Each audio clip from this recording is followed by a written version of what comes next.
అంటావా మావా అంటావా మావా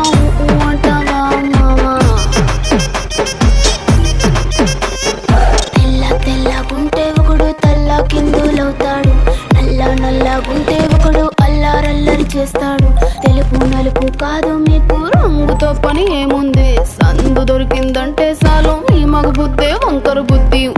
అంటావా మావా అంటావా